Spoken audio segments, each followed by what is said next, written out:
गरीब की बारिश। शहर की कच्ची बस्ती में एक गरीब मजदूर कालू रहा करता था। कालू के घर में उसकी पत्नी जानकी थी।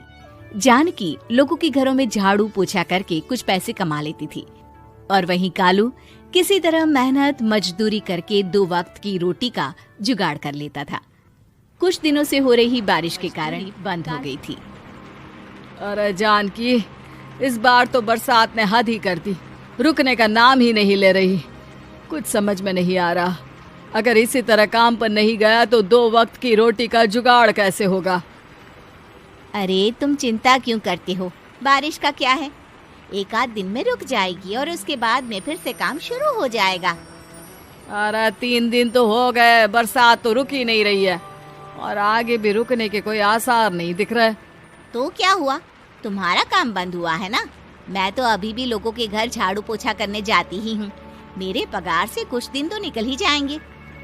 अरे घर का खर्चा तो हम किसी तरह चला लेंगे जानकी, लेकिन ये जो छत टपक रही है इसका क्या करेंगे? ये बात तो आपकी सही है। हमारी झोपड़ी अब काफी पुरानी हो चुकी है और इसके छप्पर में भी कई सारे छेद हो गए हैं। रात भर पानी टपकता रहता है। अरे मैं भी इसी बात से बहुत परेशान रहता हूँ। कहीं किसी दिन ज्यादा बारिश आ गई तो हमारी झोपड़ी टूटकर बिखर ना जाए। राम राम राम, ऐसी अशुभ बातें क्यों करते हो? अरे ऐसा कुछ नहीं होने वाला। ये झोपड़ी ही तो हमारा सब कुछ है। अगर यही नहीं रही तो हम जाएंगे कहाँ? ठीक है जानकी, जब तुम्हारी पगार मिल जाएगी तो कुछ पैसे बचाकर झोपड़ी के छप्पर की मरम्मत करवा लेंगे। शायद हमारी परेशानी कुछ कम हो जाए। ठीक है जी, अब ना ज्यादा परेशान मत हो। ये लो, खाना खा लो और सो जाओ। सुबह मुझे भी जल्दी काम पर जाना है। जानकी और कालू अपनी झोपड़ी में सो गए। रात को अचानक से बहुत तेज बारिश शुरू हो गई। धीरे धीरे बारिश का पानी कालू की बस्ती में भरने लगा। पानी भरते भरते झोपड़ी के बाहर तक पहुंच गया था। जब कालू और जानकी सोकर उठे, हे भगवान, ये क्या हो गया? बारिश का पानी तो हमारे घरों तक पहुंच चुका है। अब मैं काम पर कैसे जाऊंगी? रहने दो जानकी, तुम आज काम पर मत जाओ। ऐसे पानी से निकल कर जाओगी और बीमार पड़ गई तो लेने के देने पड़ जाएंगे। लेकिन अगर नहीं गई तो मालकिन लोग नाराज हो जाएंगे। आप जानते हैं ना, बड़ी मुश्किल से 1 दिन की छुट्टी भी नहीं देती है। अरे लेकिन जानकी, झोपड़ी के बाहर तो पूरी बस्ती में पानी भरा है, तुम जाओगी कैसे? जानकी जैसे तैसे करके काम पर चली जाती है। लेकिन अगले दिन फिर से बहुत ज्यादा बारिश होती है और बस्ती में ज्यादा पानी भर जाता है। मैं तुम्हें किसी भी तरह काम पर नहीं जाने दूंगा। अरे अगर तुम्हें कुछ हो गया तो क्या होगा?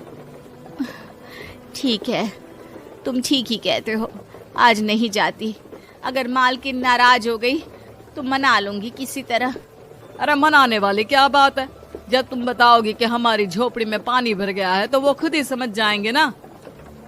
अगले 2 दिन तक तेज बारिश होने की वजह से जानकी, कालू और आसपास की बस्ती में रहने वाले सभी लोगों के घरों में पानी भर जाता है, जिसकी वजह से जानकी काम पर नहीं जा पाती। और 3 दिन के बाद जैसे ही जानकी काम पर पहुंचती है, कहाँ थी तुम? पिछले 3 दिनों से काम पर क्यों नहीं आई? मेम साहब क्या बताऊं, इतनी ज्यादा बारिश हो रही थी, हमारी पूरी बस्ती में पानी भर गया है और उससे भी ज्यादा तो मेरी झोपड़ी के अंदर पानी भर गया। आप ही बताइए कैसे आती मैं? इसका मतलब ये हुआ कि बारिश होगी तो तुम काम पर नहीं आओगी? ना ना, मेरे कहने का ये मतलब नहीं था मेम साहब। तुम जानती भी हो 3 दिन से कितनी परेशानी हो रही है मुझे। सारा काम मुझे खुद करना पड़ा। माफ कर दीजिए मालकिन जी, पर मैं क्या करती, आने के लिए रास्ता ही नहीं था, सब जगह पानी भरा हुआ था। बहाने तो तुझे बहुत बनाने आते हैं। जान की देख, अगर अगली बार ऐसा किया ना तो फिर काम से हमेशा के लिए छुट्टी। अरे ना ना मालकिन, ऐसा मत कीजिए। बारिश की वजह से मेरे पति की मजदूरी भी छूट गई है। बड़ी मुश्किल से घर में 2 वक्त खाने की रोटी का जुगाड़ हो पाता है। आप मुझे काम से निकाल देंगे तो हम क्या खाएंगे?